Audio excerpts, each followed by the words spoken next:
आप क्या कहेंगे जब आप यही बात कहते हैं जब हर वाक़या हो जाता जी है?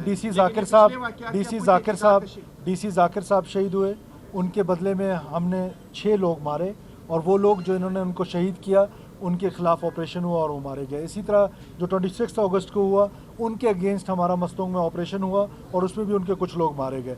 अब आप देखें तुर्बत में बहुत बड़ी तबाही, 280 kgs एक्सप्लोजिव, वो हमारे सिक्योरिटी फोर्सेस ने उसको डिफ्यूज़ किए। 200 kgs एक्सप्लोजिव मीन्स कि ये शायद पूरा शहर उसमें मुतासर होता। लेकिन अब मैं बार बार कहता हूँ ना कि ये इंटेलिजेंस ड्रिवन वॉर है, और जब इंटेलिजेंस ड्रिवन वॉर है तो उसको काउंटर इंटेलिजेंस कर रही है।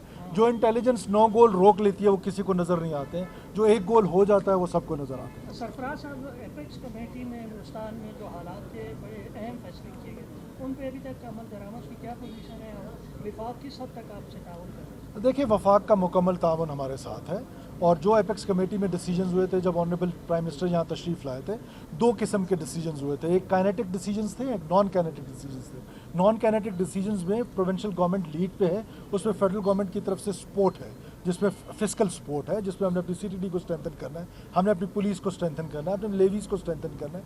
वो चीज़ें ज़ाहिर है स्लो पेस में चलती हैं, और काइनेटिक में हमारी हमेशा से ये अप्रोच है कि रियासत के लिए ये मसला नहीं है कि एक कोने से स्टार्ट करें और दूसरे कोने तक कोई मिलिट्री ऑपरेशन करें। मैं अक्सर कहता हूं कि we don't need any military operation. हम उनकी कैपेसिटी इतनी नहीं है कि हमें मिलिट्री ऑपरेशन करना पड़े। हमारी पैरामिलिट्री फोर्सेस और इंटेलिजेंस जो हैं वो ये कैपेसिटी रखते हैं। स्ट्रेटजी पे ज़रूर क्वेश्चन मार्क है, बार बार ये वाक़यात हो रहे हैं, उस पर हम दोबारा बैठेंगे, बार बार बैठेंगे।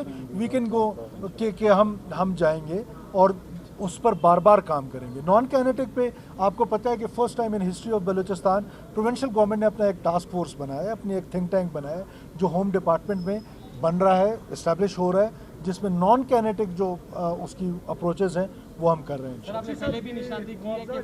सब सवाल आपने कर रहे हैं या किसी और ने? देखिए, हमारे यहाँ एक एक्ट पास हुआ है टेररिज्म के ख़िलाफ़, वो 10 लाख रुपए है। उसको बढ़ाने के लिए हमारे दोस्तों का ये मशवरा है। ऑनरेबल मिनिस्टर्स ने मुझे कुछ दिन पहले भी कहा कि हम वो 2013-14 में, मैं ही उस वक्त होम मिनिस्टर था, हमने वो एक्ट किया था, उसको हम बढ़ाने का सोच रहे हैं। इनका हमने 15 लाख रुपए अनाउंस किया है, और अगर ये दोस्तों का ख्याल है कि हम वो एक्ट में बढ़ाएंगे तो ज़रूर टेररिज्म के जो विक्टिम्स हैं उनका ख्याल हमने रखा है। मालकान का है कि बदखोरी का बड़ा आंसर है इसमें। ये जो पैसा है ये बेचारे दहशतगर्दी में भी इस्तेमाल होता है, और दूसरी जानिब सिक्योरिटी के नाम पर भारी रकम ली जाती है। जो मालकान और जो मजदूर से मुतासर हो रहे हैं, इतना पैसा लेने के बावजूद भी उनको मिल क्या रहा है?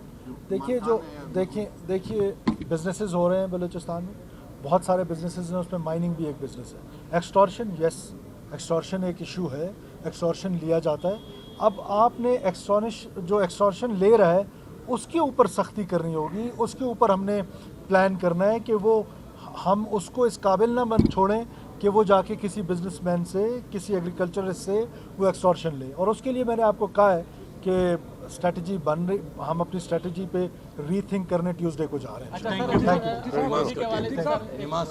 बताएं 4G के हवाले से बताएं। 4G के हवाले से आपने पहले भी निशानदेही की है कि हम बंद करने की तरफ जा सकते हैं, तो सर ये मंतक समझ नहीं आ रही। दहशतगर्द तो गाड़ियाँ भी इस्तेमाल करते हैं, बहुत सी चीज़ें इस्तेमाल करते हैं, तो क्या क्या चीज़ें आप बंद? देखिए, दहशतगर्दी का सबसे बड़ा जो टूल है वो कम्युनिकेशन है, और वो कम्युनिकेशन में, और यही इंटेलिजेंस का जो सबसे बड़ा टूल है वो भी यही है कि वो कम्युनिकेशन को ब्लॉक कर सके, कम्युनिकेशन को सुन सके। जब आपने इंटेलिजेंस का ये टूल ही छीन लिया, इंटेलिजेंस ड्रिवन वॉर फेस कर रहे हैं, तो think about it, be positive.